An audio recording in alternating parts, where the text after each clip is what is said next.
Hello Pisces, Sun, Moon, Rising, and Venus signs. Kamusta kayo? Sana po nasa mabuti kayong kalagayan. Welcome back po sa Star Tarot. Kung bago kayo dito, welcome din kayo. Thank you sa inyong support. I truly appreciate it. God bless you all. Pisces, maraming salamat sa mga prayers ninyo at sa mga well wishes po. Thank you. I appreciate them.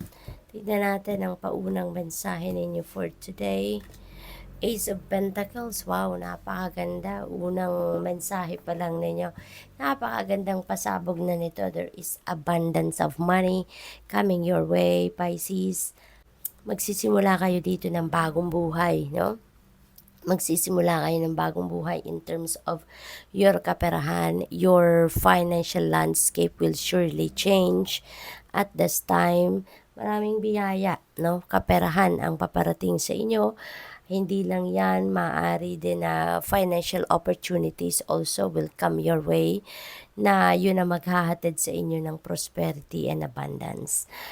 This could also signify windfall of money. This could also signify inheritance, gift of money na hindi natin alam kung saan manggagaling, or a win, no? Baka eto na rin yung pagkakataon ninyo para magkaroon kayo ng winning, no? From any game of chance. Kaya good luck po. What else? We have the High Priestess. You are divinely guided, ano? Sabi dito ng High Priestess, tune in to your intuition, trust the messages that you are getting, no? Kasi guidance yan ng divine universe sa inyo. We have Page of Cups, and maybe ang iba sa inyo is going to focus on friendship or friendly relationships, no? Maaring meron ditong pagkita-kita ng magkakaibigan. Maaring you are going to be also invited to mga okasyon, no? Maaring may iimbitahan kayo sa mga party, social events, social gatherings.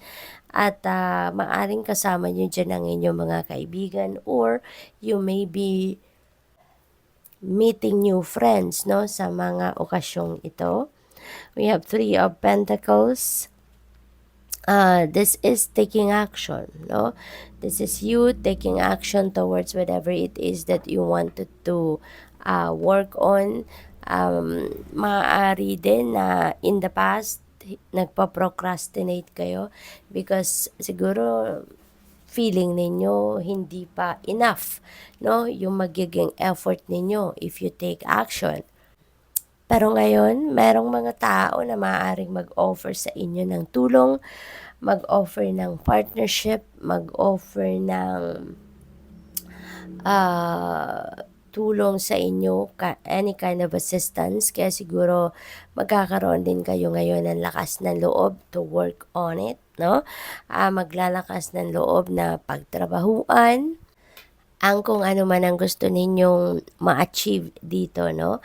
So, with the help of those people that are willing to collaborate with you, with the help of those people that are willing to help you, no? Maaaring bibilis ngayon ang pag-akyat ninyo sa ladder of success. At ang maganda rito, hindi lang kayo, 'di ba? Dahil may katulong kayo, may kapartner kayo, so sabay-sabay kayo ditong aangat, no? We have King of Cups, there is commitment. Ayan. So, yung commitment na to could be a commitment with those people, no? Na nag-o-offer sa inyo ng tulong. Possibly, ganun ang sitwasyon dyan. Or this could also be commitment with your person sa relationship. Baka ganun. Or business partnership. No? Yun ang aking napipick up dito for some of you. We have the Magician. You are definitely going to take action. Okay? Kasi si Magician energy, ano to this is a new beginning energy. Magsisimula ka ng bagong chapter sa buhay mo. Definitely. And related ito, no, doon sa mga plano ninyo, sa mga ideas ninyo in the past na hindi ninyo nabibigyan ng panahon, hindi ninyo nabibigyan ng action. Pero ngayon, mapapansin ninyo na parang ano na, prinovide na kayo ng universe ng mga bagay, tao, 'no, na makakatulong sa inyo para ma ma achieve mo na kung ano man yung mga gusto ninyong ma-achieve sa buhay, kung ano man yung mga gusto mo ng ma-manifest. You know, you are being provided na ngayon, you're being sent anything that would support you, 'no? Kaya nga yung mga taong ito na maaaring mag-o-offer sa inyo ng tulong, that could be those people being sent by the universe, 'no? Being lined up na sa path ninyo para nang sa gayon makita niyo na meron kayong makakatulong, kaya mawawala na yung pagpo-procrastinate ninyo, mawawala na yung pagdadalawang isip ninyo dahil meron ng makakatulong sa inyo. And even resources, 'no? It's being sent to you already, 'no? Magkakaroon na kayo dito ng financial blessings, 'no? So, talagang makikita ninyo 'yan na support from the universe are coming in at nandiya-diyan na. Kaya maglalakas na loob na din kayo ngayon na sige na, 'no? Maa-appreciate mo na yung mga pinadala na sa iyo ng universe. Kaya you're getting on your feet na and you're going to take action. What else? We have 4 of Cups. Ayan. So, there is an offer, 'no? There is an offer na dito. Kaya maaari talaga na maglalakas na kayo ng loob ngayon because you can see, you can feel na you already have everything that you need, 'no, sa ngayon.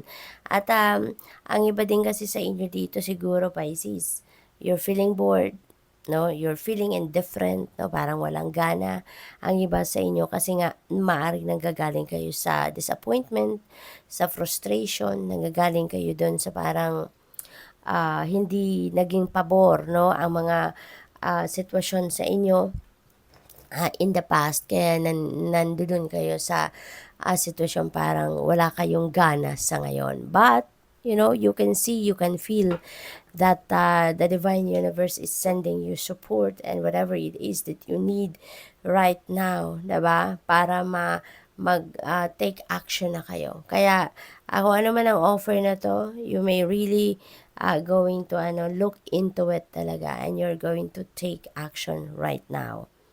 What else? We have Queen of Cups. Ayan, you're being sent, no?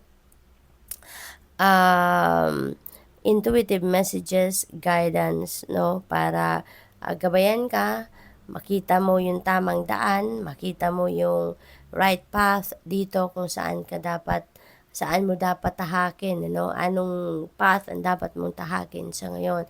Saan mo dapat ilagay yung inyong panahon, atensyon, energy, no?